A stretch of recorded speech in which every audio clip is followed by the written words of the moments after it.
Hello everyone and welcome to the new episode of Deep Dive. My name is Sara Radojkovic and I am a copywriter and content creator at EyeSee. And hi from my side, my name is Sandra Stojanovic and I run the marketing team here at EyeSee.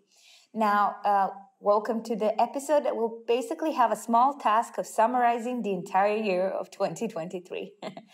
Jokes aside, our goal for today is to plant a seed of knowledge for 2024, actually look back at some insights and try to predict some trends for 2024.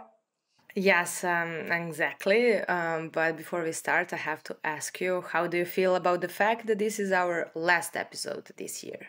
Oh, I feel good about it because throughout the last 8 episodes, we explored a lot of interesting topics like packaging, like claim testing, like planogram testing, and generally looking back at all the shopper strategies out there, as well as how the offline and online behaviors interlink.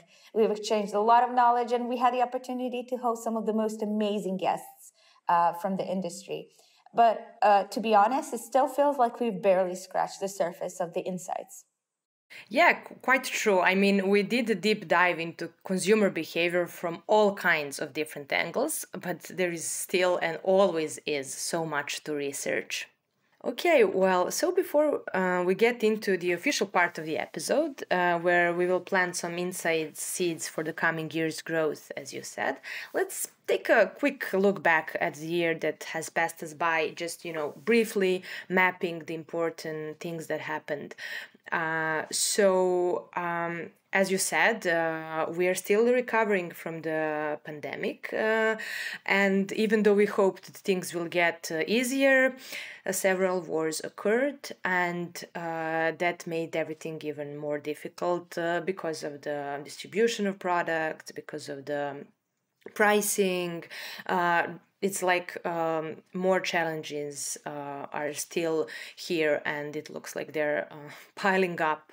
But it's not all so. It's not all bad, yeah. There's some opportunities as well. I mean, specifically the generative AI, I think, really transformed the fabric of work and how we see output. And generally, it has started a trend of transformation in 2023 that will continue in the years to come. So I feel apart from these pressures, we also have some new opportunities on the horizon. Yes, exactly. Very transformative year. And it sounds like a lot. So, what is for you personally like inside of the year that really like struck you?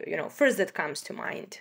Well, for me personally, I think looking back at 2023, I was like to think in terms of platforms and in terms of like meeting places. And I feel that TikTok has been the place for creating narratives, especially for, social issues, values, but also for brands. There's a lot of brands that have been canceled.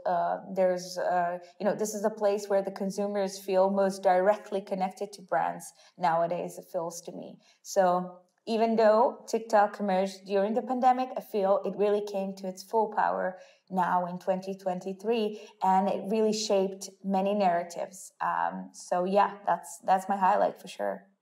So how about you? What struck you as the most defining thing about 2023? Well, yes. I mean, you mentioned cancel culture, you mentioned narratives. We both agree that now in this omni-channel world that we are living in, messages are sent all over. And you said TikTok is really powerful. But I will go back to the narrative part of that conversation. And this article I read in Adweek titled "Impossible Food CEO Says Plant-Based Meat Marketing Wokeness Hurt the Category."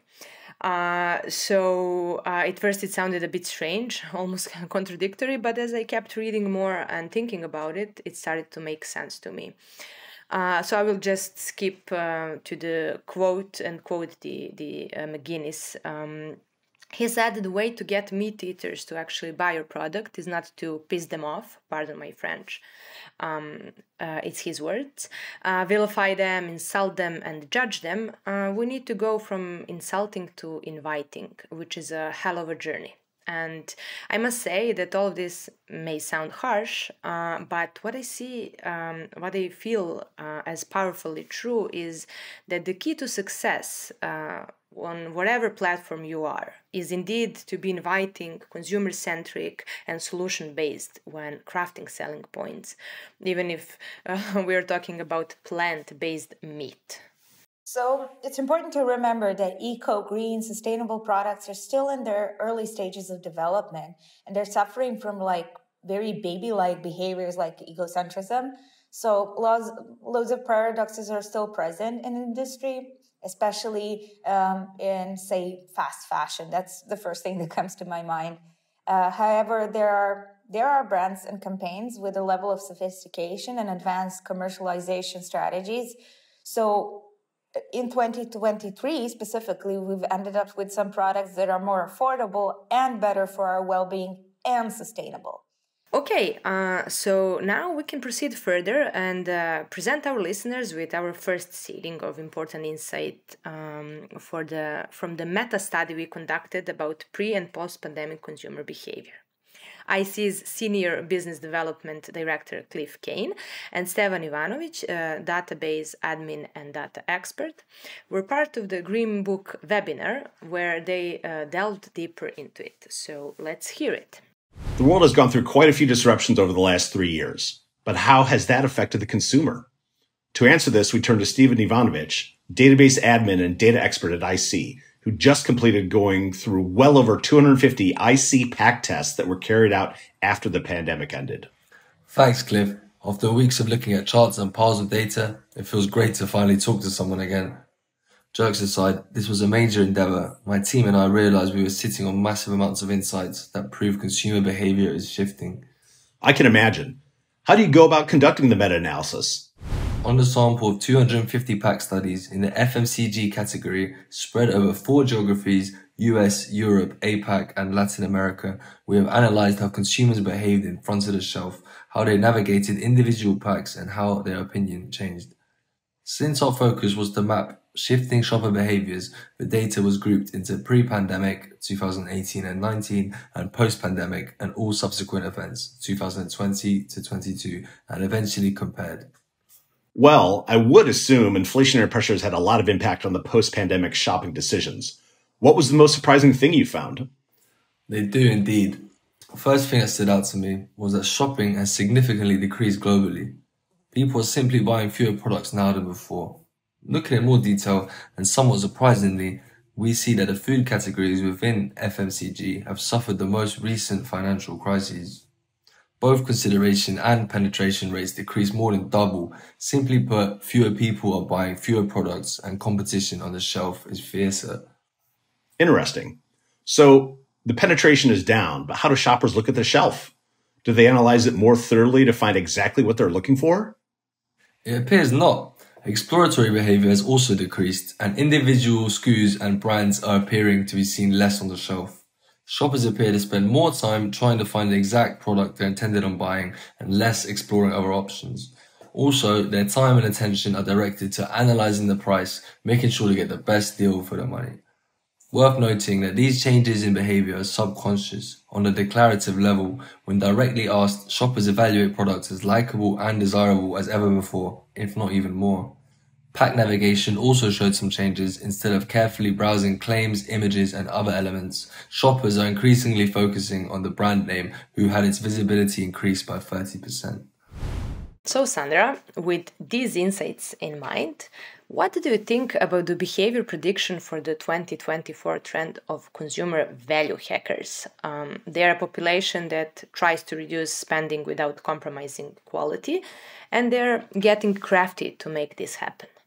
Right, we've just heard about the impact of the cost of living crisis in the years behind us, and I think it's important to acknowledge that certain patterns of behavior will stay with us for some time. I also think that inflation impacted producers too. We're, constantly speaking about consumers, but there is that perspective as well. And they were and still are facing a dilemma. increasing prices or reducing volume packs is that kind of dichotomy. To address this problem, we at EyeSee actually conducted a study in the US to identify how consumers actually shift when exposed to different volume and pricing adjustment scenarios.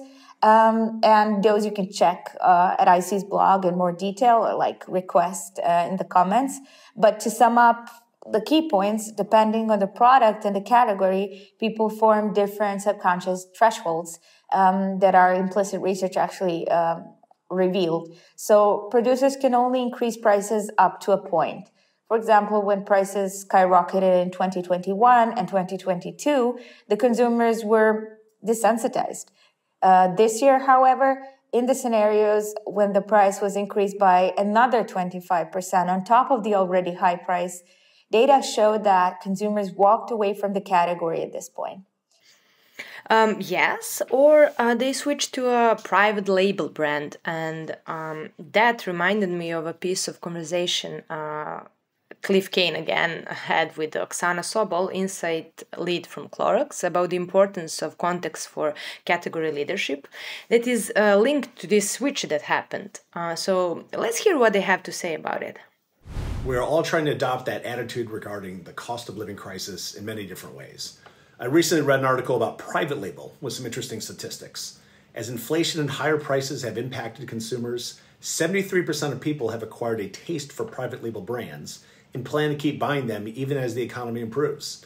Just 9% that they will not stick with private label options. Additionally, 9 out of 10 shoppers say that they are bargain hunting when grocery shopping. A total of 41% are visiting multiple stores to find the best deals. And cheaper pricing is 4 times more likely to attract shoppers to a store versus just special offers and promotions. Many retailers have stepped up the quality and selection of their private label offerings in recent years, hoping to boost the perception of store brands as marrying good value with higher quality. We know that even prior to the pandemic, consumers were increasingly comfortable with, or sometimes even preferring, private label brands over branded ones. That trend has only gone further with the pricing inflation observed in the past year, another nudge for shoppers to give private label a shot, if not yet buying. By the way, EyeSee's pricing study regarding inflation is also a topic of one of our previous episodes. Feel free to check it out. So, Oksana, both for Clorox specifically, but also knowing this trend likely affects no shortage of other FMCG companies out there, how do you keep driving value for Clorox's brands over the private label ones? So Clorox is all about focusing on consumer value. We believe that superior consumer value is the way to drive brand and category growth. And that takes us right back to the central topic of this podcast. If you adopt a category first mindset, you will recognize that in almost any category, there is a role that brands play, and there's also a role that private label plays. So having clarity on which delivers what for consumers and then developing strong hypotheses for their mutual evolution path can be a more generative way to think about growth rather than viewing it as a tug of war between brand and private label. Okay, well, I hope this segue was eye-opening for you as it is for me. But let's go back to meta-analysis and hear findings of the OTC and medicine category in APAC. When it comes to APAC, the purchase intent of over-the-counter medicine is 12% higher than the rest of the world. So clearly, this sounds like a logical result of the global health crisis, but it's also a sign of our importance and our priority of the well-being trends. We also want to take health into our own hands, thus the higher demand to self-medicate. We just heard a small part of the presentation from our Senior Talk, Senior Insights Manager, that she held at the Singapore Asia Research Media Breakfast Seminar. On the other hand, we also have the prediction of a consumer trend called wellness pragmatism, people who are seeking optimal health without hassles. There are consumers who are seeking fast and effective solutions to improve both their physical and mental well-being. What do you think about that, Sarah? Well, it is only logical, right? On one hand, it is needless to say that we witness the importance of well-being on all levels, but on the other hand, we all suffer from the time deficiency, so we want to find proven and effective solutions, and we are willing to pay the price. Yeah, but only if we feel that the product claim is just right and it can be trusted. So I suggest we listen to some of the pre- and post-COVID meta-analysis findings, but the ones for the non-food category. Some interesting results are provided here regarding claims. If you think about it, we are all looking to maximize our shopping budgets and get the best value for money at this point. So food categories suffer. How about other products? Unlike food, disruptions have been more moderate in the non-food category. Considerations have slightly decreased by 2 percentage points, but actual purchases at shelf level remain quite stable. Shoppers are much more careful when selecting the right product, but they still choose something to buy. This higher caution is also confirmed when looking into navigation patterns. In the non-food category, claims have grabbed significantly more consumer looks, resulting in 50% claim visibility increase. Other pack elements, particularly imagery, both primary and secondary, suffered in terms of consumer attention. Our packaging and claim expert Tiana Lukic provided a possible explanation. She said, and I quote, "End user benefits are most important, and the more specific and concrete they are, the better." She also notices that shoppers have become true experts. They are knowledgeable about ingredients, their benefits and risks, so they choose cautiously. Shoppers are still open to innovation in this category, but they need to be educated on the pack, what the innovation brings for them, so very concrete benefits are appreciated. Sustainability of the product is important, but it hasn't exited the nice-to-have category yet in most non-food categories. Okay, so there is an increase in claims importance. Sandra, does this come as a surprise to you? Well, not really. And I think it brings us to another interesting topic that I like to call the paradox of innovation. Producers must innovate for their category to grow, and as we say, consumers are open to it. But the claims and narratives around the innovation must be really thought through and even tested before launching, since consumers want to deal with trustworthy companies. And to be honest, they will show their disagreement if they feel companies are not consistent and true to their values. Yes, and that brings us to another future predicted trend of social responsibility, political affiliation, and sustainability initiatives. It's predicted that they will motivate spending. Or at least that is what is written in this amazing Quirks article, the top global consumer trends for 2024. However, they also mentioned the risk inherent to this trend and possible consumer backlash. As you said, messaging, if messaging isn't consistent, well articulated, and pre-tested. Well, yeah, I mean, social responsibility is a huge and very complex strategy. Don't underestimate your consumers. They can sense when something is done just for clout's sake, and that can easily backfire. Quite right. And speaking about social responsibilities, actions that are being taken by governments, rules and regulations, and how that affects producers and consumers, is at the center of another interesting EyeSee study. Let's hear more about high-fat, sugar and salt-saturated products and what the future holds for them. It's time to talk business. So let's try to imagine how we can tweak stores for the future. Nicole, what is the sentiment among HFSS clients right now?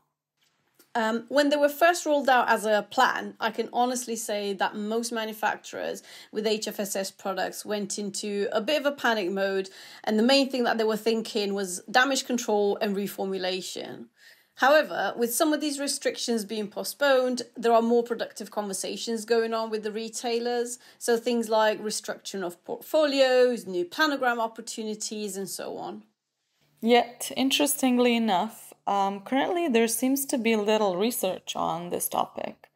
Speaking of windows of opportunity, Daniela and Dorte, your team recently conducted a study exploring HFSS category placement.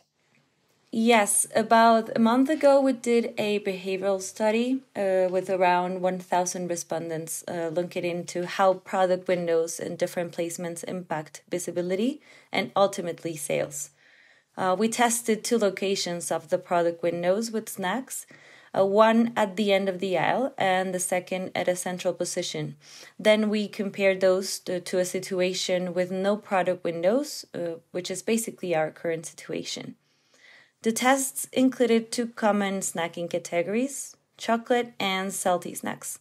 as well as to adjacent categories not directly related to snacking. In this case, we choose coffee and tissues.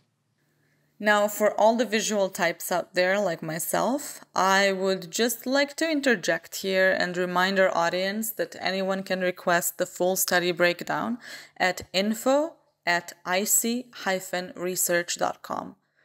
All right, let us now handpick some of the study findings. What have you two learned in the process? Well, one thing is for certain, the product windows do a really good job. So the study was set up in a way that all respondents visited 4 categories, and they were given the task to shop for a small gathering at home with some friends, and then they were taken through the virtual stores and shelves.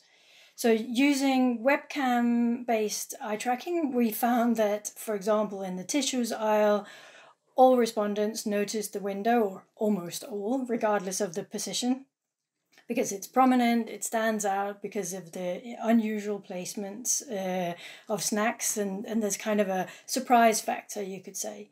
In the coffee shelf, which is more adjacent to snacking, almost all see the central window, so that's about 97% to be precise, actually. But only about 70% see the window when it's at the end. And in both host categories, the window in the middle also gets the longer attention. So, product windows are certainly eye-catching, especially where they are least expected, so it seems. But what about shopping behavior? Does this kind of experimentation translate into sales as well? Yeah, actually, visibility correlates with purchase. What is not seen is effectively not bought. So in our virtual shopping test, we had that respondents are also willing to go beyond visibility and buy from the window. Overall, the middle window attracts more buyers as well as purchases, so sales are uplifted. Whether we look at a total value or per buyer, the middle window is more effective. Interestingly, the window in the non-food category has a larger share of shoppers. Potentially, more shoppers buy where the placement is less expected. This is really interesting, and I'm thinking about where supermarkets are right now, and retailers have most of the windows within their own aisles. So Pringles will be in crisps, and Belvita or Oreos will be in biscuits. The Tesco Club Card even have a mix of snacking products within the snacking aisle.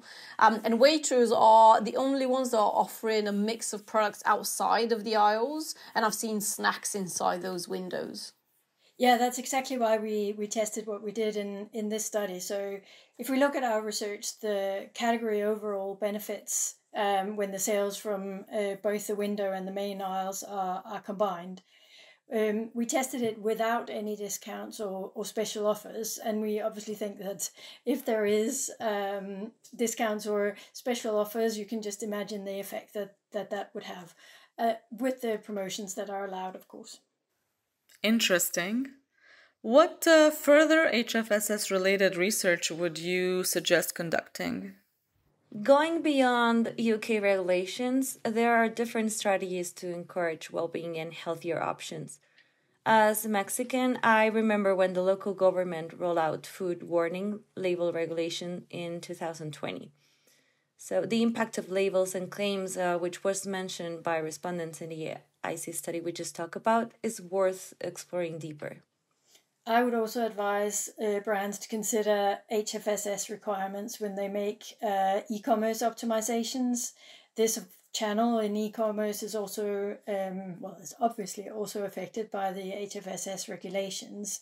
And because there are so many different touch points, search results page, product list page, as well as category placement, the adjustments for HFSS in the e-commerce environment are quite a lot more difficult than for the brick and mortar businesses.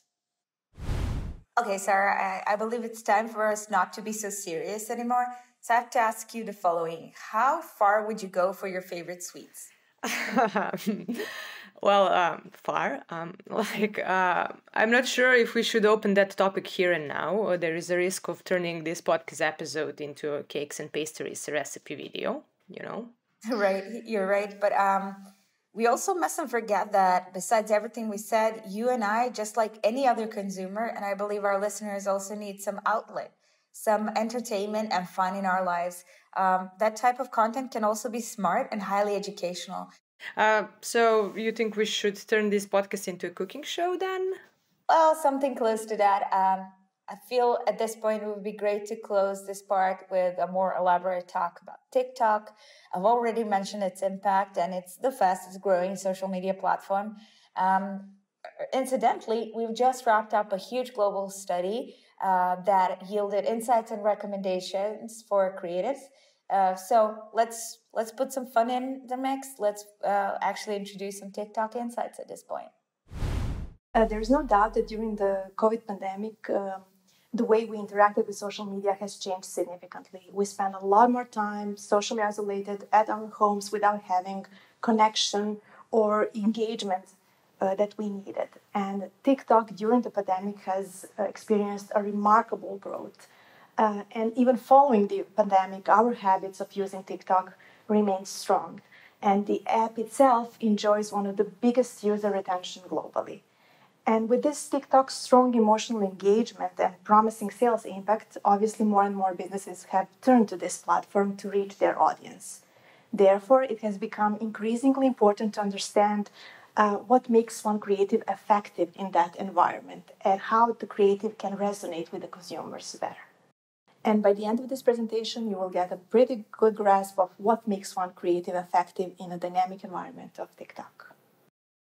Our internal research included clients from 5 distinct markets: United States, Mexico, United Kingdom, Germany, and Philippines. Thanks to the clients that shared their creatives with us, we ended up having 60 ads on which we based our global findings. The creatives themselves included products or services from numerous industries, with food and beverage and personal care being the most present ones.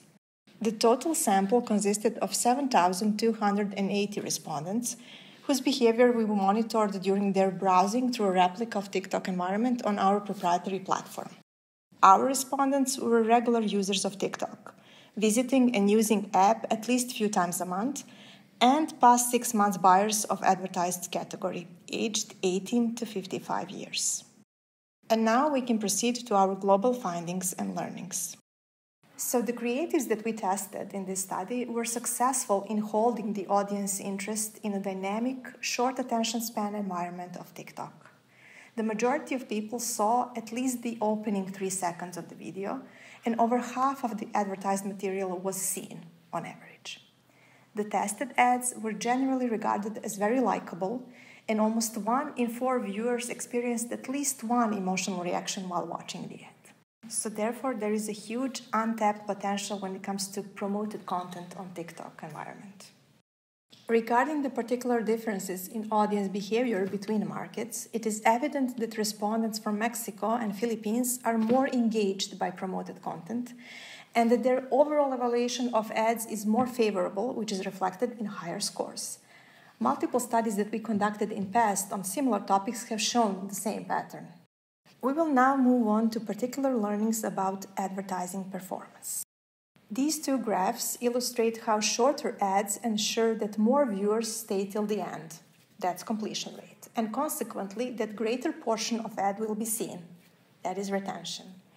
And if we compare shorter videos, meaning those that last up to 10 seconds, with longer ones, the impact on both KPIs, completion rate and retention, is huge.